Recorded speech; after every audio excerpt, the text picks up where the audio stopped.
अगला जो देखो, दो थ्योरी ऑफ फेलियर तो कवर हो गया है। Rankine theory, Tresca Guest theory. Rankine theory maximum normal theory और मैक्सिमम शियर स्ट्रेस थ्योरी दोनों कवर अप हो चुका है। अब अगला जो थ्योरी ऑफ फेलियर है वो इस पर बातें करता है, स्ट्रेन एनर्जी पे बात करता है, ठीक है। और इस थ्योरी को दिया था हेग्स।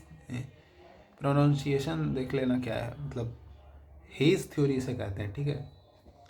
और ये स्ट्रेन एनर्जी पे बातें करता है, ठीक है। जैसे वहाँ शियर स्ट्रेस और नॉर्मल स्ट्रेस पे बातें हुई थी, यहाँ पे स्ट्रेन एनर्जी पे बात होंगी कि कोई भी एलिमेंट, ठीक है, फेल तब होगा अगर वो बाइएक्सियल ट्राइएक्सियल लोडिंग पर है, और फेल तब होगा जब उस स्पेसिमेन जो मेरा मशीन एलिमेंट का जो strain energy per unit volume है, अगर वो स्टैंडर्ड स्पेसिमेन के strain energy per unit volume को क्रॉस कर जाता है, ठीक है। तो मेरा जो ये जो मेंबर है या जो स्ट्रक्चर है, इसका जो strain energy per unit volume है, ये this should be less than दो strain energy per unit volume of the simple tension test जो हम परफॉर्म करते हैं यूनिवर्सल टेस्टिंग मशीन में, उसके strain energy per unit volume से कम होना चाहिए। अब स्ट्रेन एनर्जी कैसे दिखते हैं? स्ट्रेन एनर्जी क्या होता है? हाफ सिग्मा इंटू एप्सिलॉन, ठीक है। देखो,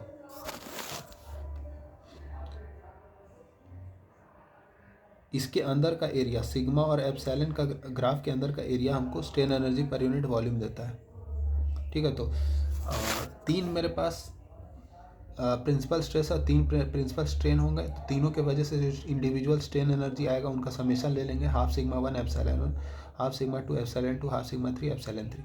अच्छा, एप्सिलॉन 1 लिखेंगे तो क्या होगा? एप्सिलॉन 1 के लिए सिग्मा 1 लॉन्गिट्यूडनल स्ट्रेस है, सिग्मा 2 और सिग्मा 3 लैटरल स्ट्रेस है, ठीक है। लैटरल स्ट्रेस मतलब ये लेंथ में इंक्रीमेंट करेगा, तो ये डायमीटर बोल रहे हैं, मतलब इसके ये तो पढ़ा होगा ना ये इसमें सॉम में सिग्मा एप्सिलॉन 1 कैसे लिखते हैं, एप्सिलॉन 2 कैसे लिखते हैं, ठीक है। तो सिग्मा 1 बाई ई माइनस का nu sigma 2 by E minus का nu sigma 3 by E. Epsilon 2 लिखना होता तो क्या लिखते हैं? Sigma 2 by E minus nu sigma 1 by E minus nu sigma 3 by E. Epsilon 3 लिखना होता तो क्या लिखते हैं? Sigma 3 by E minus nu sigma 2 by E minus nu sigma 1 by, ठीक है। तो जब एप्सिलॉन 1 का वैल्यू यहाँ पुट करेंगे, एप्सिलॉन 2 का वैल्यू यहाँ पुट करेंगे, एप्सिलॉन 3 का वैल्यू यहाँ पुट करेंगे, तो जो strain energy per unit volume का जो एक्सप्रेशन आएगा वो ये आ जाएगा, हाफ 2 ई sigma 1 square sigma 2 square sigma 3 square minus 2 new sigma 1 sigma 2 sigma 2 sigma 3 sigma 3 sigma 1। आज सिंपल टेंशन टेस्ट में जो मेरा स्पेसिमेन है उसका strain energy per unit volume, ये तो यूनी एक्सियल लोडिंग पे है, तो half sigma sigma sigma principal stress लेंगे, तो प्रिंसिपल स्ट्रेस यहाँ क्या आ जाएगा? Maximum stress S Y T, अगर हम डक्टाइल मटेरियल का बात कर रहे हैं तो, ठीक है। Half S Y T into S Y T, strain क्या हो जाएगा? Stress upon elastic constant S Y T by, तो ये आ जाएगा S Y T square by 2ई। अब इसके अकॉर्डिंग ये जो वैल्यू है यू का, ये इससे ज़्यादा नहीं होना चाहिए। To avoid failure U of machine element should be less than U of standard specimen, ठीक है।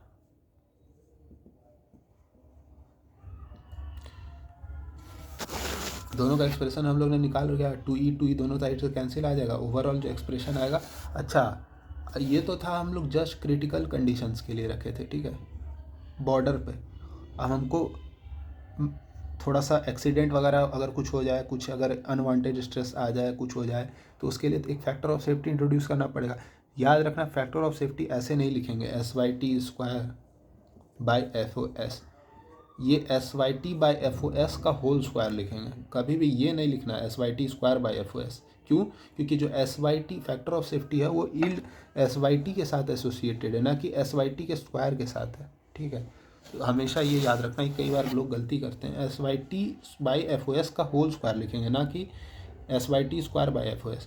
तो यहाँ से जो ये इक्वेशन आया मेरा, अगर हम इसका ग्राफिकल प्लॉट बनाना चाहें तो सिग्मा 3 क्या हो जाएगा? 0 हो जाएगा। सिग्मा 3 0 हो जाएगा, तो मेरा ओवरऑल इक्वेशन ये बन रहा है। ये एक एलिप्स का इक्वेशन है, टिल्टेड एलिप्स, ठीक है। तो ये इसका जो सेफ्टी रीजन होगा कुछ इसके अंदर आएगा और ये एलिप्टिकल बनेगा, ठीक है। और ये जो थ्योरी ऑफ फेलियर है ये उतना इम्पोर्टेंस नहीं रखता है, क्योंकि ये किसी भी मटेरियल के लिए एक्यूरेट रिजल्ट नहीं देता है। और ये आप ये जो थ्योरी ऑफ फेलियर है आज के डेट में एब्सोलेट हो चुका है, तो ये किसी भी मटेरियल के लिए, लेकिन फिर भी इससे क्वेश्चंस आते हैं, तो फिर भी एक बताना ज़रूरी था। उतना इम्पोर्टेंट है नहीं, मतलब इम्पोर्टेंट है, क्वेश्चंस तो आते हैं, लेकिन यूज़ कम होता है, क्योंकि कोई भी मटेरियल के लिए ना यूज़ नहीं होता है, ठीक है। अगला थ्योरी ऑफ फेलियर काफ़ी इंपॉर्टेंट है, मैक्सिमम डिस्टॉर्शन एनर्जी थ्योरी, और इसी का दूसरा नाम von Mises theory of failure. ये बहुत ज़्यादा इंपॉर्टेंट है। बोला था ना, 3 ही थ्योरी ऑफ फेलियर इंपॉर्टेंट है। रैंक सबसे ज़्यादा इंपॉर्टेंट रैंकाइन, फिर उसके बाद ट्रेस्कार्स एंड गेस्ट और von Mises theory. Maximum distortion energy theory, इसका नाम है क्या, वॉन माइसेस थ्योरी। यानी इसमें क्या कहता है कि वही चीज़ है, स्टैंडर्ड स्पेसिमेन से हमेशा कंपैरिजन किया जा रहा है अलग अलग पैरामीटर्स का। कभी शियर स्ट्रेस का किया जा रहा है, कभी नॉर्मल स्ट्रेस का किया जा रहा है, कभी strain energy per unit volume का किया जा रहा है। अब ऑब्वियस सा बात है, यहाँ मैक्सिमम डिस्टॉर्शन एनर्जी है, तो यहाँ डिस्टॉर्शन एनर्जी को कंपेयर करेंगे, ठीक है। तो मैक्सिमम डिस्टॉर्शन एनर्जी अगर मशीन एलिमेंट का, अगर maximum distortion energy standard specimen से ज़्यादा हो जाए तो वो फेल हो जाएगा, simple. Machine element subjected to biaxial/triaxial load fails when the distortion energy per unit volume in the machine element reaches the value of distortion energy per unit volume in the standard station or simple tension test during the failure। अब उससे पहले कि हम इसका mathematical analysis करें, हमें ये जानना पड़ेगा कि ये डिस्टॉर्शन एनर्जी क्या होता है। देखो, जो हमारा strain energy per unit volume होता है, यानी जो टोटल डिफॉर्मेशन, स्ट्रेन एनर्जी क्या होता है, it is nothing but a form of potential energy. अगर हम किसी भी चीज़ में डिफॉर्मेशन लगाते हैं तो उसके अंदर कुछ स्ट्रेन एनर्जी के फॉर्म में कुछ एनर्जी स्टोर हो जाता है, ठीक है। अब इसमें दो फॉर्म है, एक है यूवी प्लस का यूडी। ये यूवी क्या है, ये वॉल्यूमेट्रिक स्ट्रेन एनर्जी। मतलब अगर हम किसी चीज़ को क्या कह रहे हैं, जो भी स्ट्रेन एनर्जी है वो दो पार्ट में बटा हुआ है। एक जो है मेरा strain energy due to changes in shape and size, ठीक है। चेंज इन साइज, साइज के चेंज के कारण मेरा ये जो स्ट्रेन एनर्जी है, ये लैटरल स्ट्रेन एनर्जी, मतलब नॉर्मल स्ट्रेन एनर्जी, या कहें कि इसे due to change in size, ठीक है। ये साइज के चेंज की वजह से, मान लो हम किसी भी एलिमेंट को अगर हम ये कर रहे हैं, डिफॉर्म कर रहे हैं, तो एक तो शेप में चेंज आएगा, एक साइज़ में चेंज आएगा। तो जो शेप में चेंज आएगा, शेप में चेंज आएगा, एक साइज़ में चेंज आएगा। तो ये जो फैक्टर है ये बता रहा है साइज़ में चेंज, ठीक है। शेप में चेंज, साइज़ में चेंज, ठीक है। और ये जो डिस्टॉर्शन एनर्जी है ये बता रहा है शेप में चेंज। अब खुद बताओ, शेप में चेंज किसके वजह से आता है, शियर स्ट्रेस की वजह से आता है। और साइज में चेंज किसके वजह से आता है, नॉर्मल स्ट्रेस के वजह से आता है, ठीक है। ये नॉर्मल स्ट्रेन एनर्जी है, ये शियर स्ट्रेन एनर्जी है, ठीक है। तो मैक्सिमम डिस्टॉर्शन एनर्जी और मैक्सिमम शियर स्ट्रेन एनर्जी, इसको क्या कहते हैं, मैक्सिमम डिस्टॉर्शन एनर्जी को क्या कहते हैं, शियर स्ट्रेन एनर्जी भी कहते हैं। तो ये शियर स्ट्रेन के वजह से जो भी शियर के वजह से जो भी स्ट्रेन एनर्जी आ रहा है वही है डिस्टॉर्शन एनर्जी, ठीक है। इस क्लैरिटी है यहाँ तक।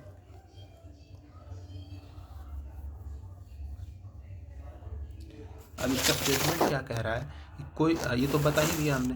अब देखो, जो मैक्सिमम डिस्टॉर्शन एनर्जी का जो एक्सप्रेशन आता है वो ये आता है 1 + ν/3e, और यहाँ पर बस 2 न्यू एब्सेंट है। वहाँ पर हम लोग का जो मैक्सिमम स्ट्रेन एनर्जी का था उसमें 2 न्यू एक फैक्टर आ रहा था, यहाँ पे 2 न्यू 0.5 हो गया, ये समझ लो।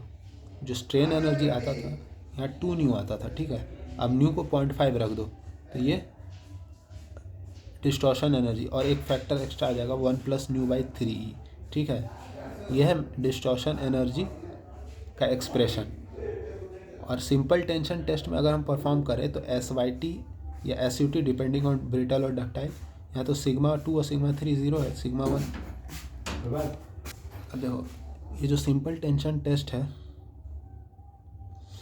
इसमें जो मैक्सिमम नॉर्मल स्ट्रेस है वो क्या है, SYT या SUT। अब इसके वजह से जो डिस्टॉर्शन एनर्जी आएगा, क्योंकि σ2 σ3 को 0 रख दो, σ1 क्या आ जाएगा SYT, तो 1 + ν/3e × SYT का होल स्क्वायर, ठीक है। तो ये क्लैरिटी। अब हम फिर से वही चीज़ बता रहे हैं, जब भी फैक्टर ऑफ सेफ्टी लिखेंगे तो ऐसे कभी नहीं लिखेंगे, ये जो फैक्टर ऑफ सेफ्टी है ये पूरे पे आता है, ठीक है। फेलियर को अवॉइड करने के लिए जो मशीन एलिमेंट का डिस्टॉर्शन एनर्जी है मैक्सिमम,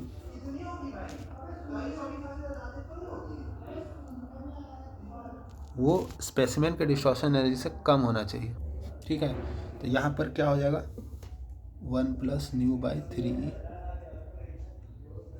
इज लेस देन 1+μ, दोनों साइड 1+μ/3 कॉमन आ रहा है, SYT² बस यही था। यहाँ आ जाएगा σ1 स्क्वायर, σ2 स्क्वायर, σ3 स्क्वायर, 2 को 0.5 कर देंगे तो σ1 σ2 σ2 σ3 σ1 ये कैंसिल हो जाएगा, ठीक है। तो यहाँ से आ जाएगा σ1 square, σ2 square, σ3 square minus σ1 minus σ2 σ3 σ1 is less than SYT², ठीक है। अब क्रिटिकल केस में तो ये इक्वल्स टू लेंगे, और थोड़ा सा अंदर लाने के लिए क्रिटिकल पे थोड़ी रखना, बॉर्डर पे, इसके अंदर एक फैक्टर ऑफ सेफ्टी इंट्रोड्यूस कर दें। अच्छा, अगर हम बाई एक्सियल लोडिंग का बात करें तो σ3 0 हो जाएगा, ये 0 ये 0 ये 0, तो यहाँ से आ जाएगा σ1 square, σ2 square minus σ1 σ2 is equals to SYT²/FOS। Again it is an ellipse, बस वहाँ क्या आता था, 2 आता था, 2 यहाँ 0.5 हो गया, फिर से ये एक एलिप्स का इक्वेशन बन रहा है। अगर इसको 2D प्लेन में रिप्रेजेंट करें तो ये फिर से एक एलिप्स बना रहा है, जैसे स्ट्रेन एनर्जी में आया था, ये है फैक्टर ऑफ सेफ्टी रीजन, ठीक है। इसके बाहर है तो फेल है, इसके अंदर है तो बचा हुआ, इसके बॉर्डर पे है तो जस्ट टिका हुआ है, ठीक है। तो एक एलिप्स है, ठीक है। अब ये चीज़ है कि जो मैक्सिमम डिस्टॉर्शन एनर्जी थ्योरी है ये किसके लिए वैलिड होगा, क्योंकि ये शियर का बात कर रहा है, shear strain energy. Maximum distortion energy का हमने क्या बात किया था कि change in size, change in shape के चेंज होने के वजह से जो भी स्ट्रेन एनर्जी में कंट्रीब्यूशन आता है उसी को डिस्टॉर्शन एनर्जी करते हैं। शेप में चेंज किसके वजह से आता है, शियर के वजह से आता है, तो ये इससे दूसरा नाम इसका क्या है, शियर स्ट्रेन एनर्जी, ठीक है। तो शियर में भी कौन होता है, डक्टाइल मटेरियल्स, तो ये थ्योरी किसके लिए सूटेबल है, डक्टाइल मटेरियल्स के लिए, as they are weak in shear. अब देखो डक्टाइल मटेरियल्स के लिए एक और थ्योरी था, वो कौन सा थ्योरी था, मैक्सिमम शियर स्ट्रेस थ्योरी और ट्रेस्काज एंड गेज थ्योरी। तो ट्रेस्काज एंड गेज थ्योरी और मैक्सिमम शियर स्ट्रेस थ्योरी, और ये जो मैक्सिमम डिस्टॉर्शन एनर्जी थ्योरी है या वॉन मिसेस थ्योरी है, इन दोनों में ज़्यादा एक्यूरेट कौन है, मतलब एक्यूरेसी का मतलब क्या है कि जो मतलब एग्जैक्ट रिजल्ट दे रहा है कि अगर हमको डायमीटर यहाँ से 0.5 mm आ रहा है वॉन मिसेस थ्योरी से,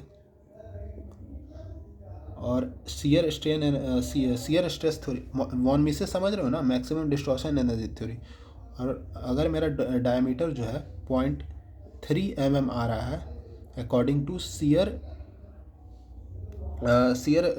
स्ट्रेस थ्योरी से, या फिर कहें ट्रेस्काज एंड गेज थ्योरी से, तो इन दोनों में कौन सा डायमीटर ज़्यादा एक्यूरेट है, मतलब एक्यूरेसी कौन ज़्यादा बता रहा है, तो एक्यूरेसी ज़्यादा बता रहा है जब हम एक्सपेरिमेंट कंडक्ट किए तो हमको पता चला कि जो डायमीटर था वो 0.5555 mm आ रहा है, ठीक है, 0.6 ले लेते हैं, ठीक है।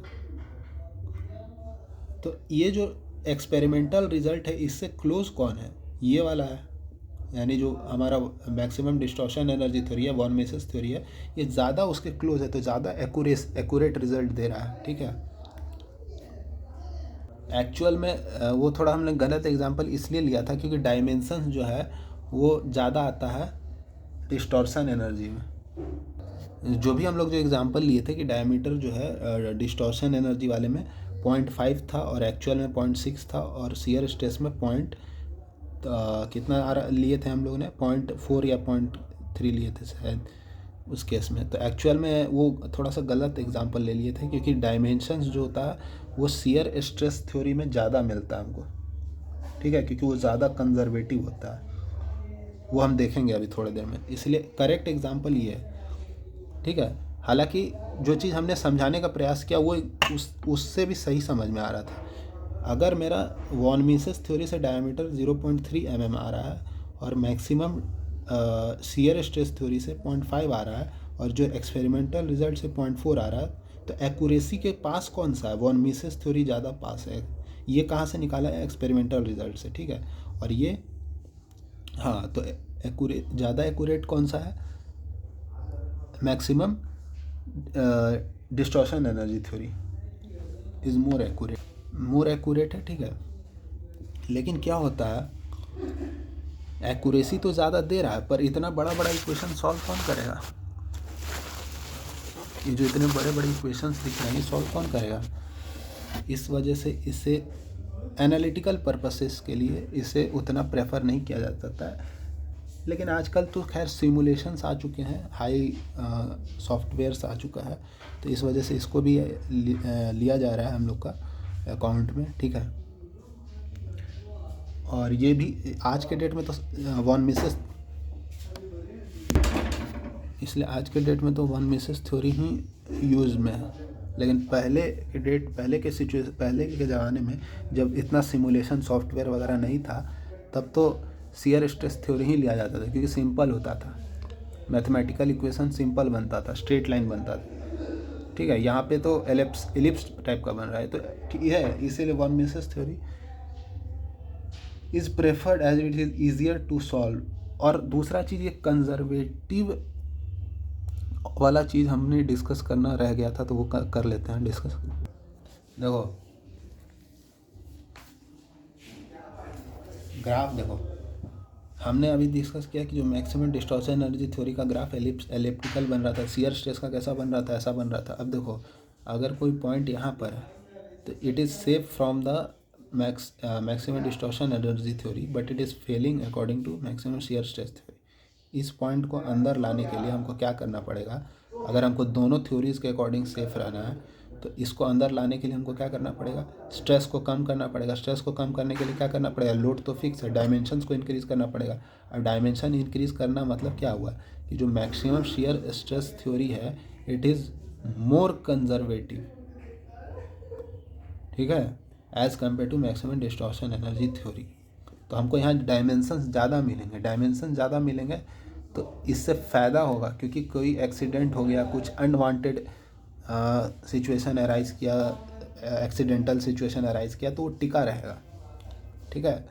तो ये ज़्यादा डायमेंशन देता है, ठीक है। तो मैक्सिमम शियर स्ट्रेस थ्योरी कई बार पहले प्रेफर किया जाता था, अब तो खैर डिस्टॉर्शन एनर्जी थ्योरी भी खूब यूज़ हो रहा है। मैक्सिमम शियर स्ट्रेस थ्योरी को प्रेफर करने का रीज़न यही था कि भाई डायमेंशन ज़्यादा मिल रहा था, जिससे लॉन्ग लास्टिंग डिज़ाइन बनता था। दूसरा रीज़न था कि ये इजी टू सॉल्व होता था। लेकिन एक चीज़ हमेशा याद रखना कि एक्यूरेसी और कंजर्वेटिव का कोई लेना देना नहीं है, ठीक है। They are all independent. क्यों? क्योंकि जो एक्यूरेसी है वो बताता है कि जो एक्चुअल रिज़ल्ट है उससे हमारा पास है, कितना पास है। जैसे हमने एग्जांपल लिया था ना, अगर मैक्सिमम डिस्टॉर्शन एनर्जी थ्योरी से मेरा जो डायमीटर निकल के आ रहा है, हाँ देखो हमने जो डिस्कस किया था कि जैसे एक्सपेरिमेंटल रिजल्ट या सॉफ्टवेयर या सिमुलेशन से हम लोग चेक किए, तो डायमीटर जो है मेरा, जो भी हम मशीन मेंबर या स्ट्रक्चर डिज़ाइन कर रहे हैं, वो 0.39 mm आना चाहिए था। और मैक्सिमम डिस्टॉर्शन एनर्जी थ्योरी से ये 0.35 आया, और मैक्सिमम शियर स्ट्रेस थ्योरी से ये 0.5 mm आया। तो देखो ये 0.39 और 0.35 ये इसके ज़्यादा पास है, तो ये ज़्यादा एक्यूरेट रिजल्ट दे रहा है, ठीक है। वहीं पे ये कम कंजर्वेटिव है, क्योंकि डायमेंशंस तो कम दे रहा है ना, डायमेंशन इसका कम है। वहीं पे जो मैक्सिमम शियर स्ट्रेस थ्योरी है, ये इससे कई फार है इसका रिजल्ट, ये 0.39 बता रहा है या 0.5 है, तो ये कम एक्यूरेट है, लेकिन ये ज़्यादा कंजर्वेटिव है। तो एक्यूरेसी या कंजर्वेटिव का कोई लेना देना नहीं है। यहाँ से ये क्लियर है।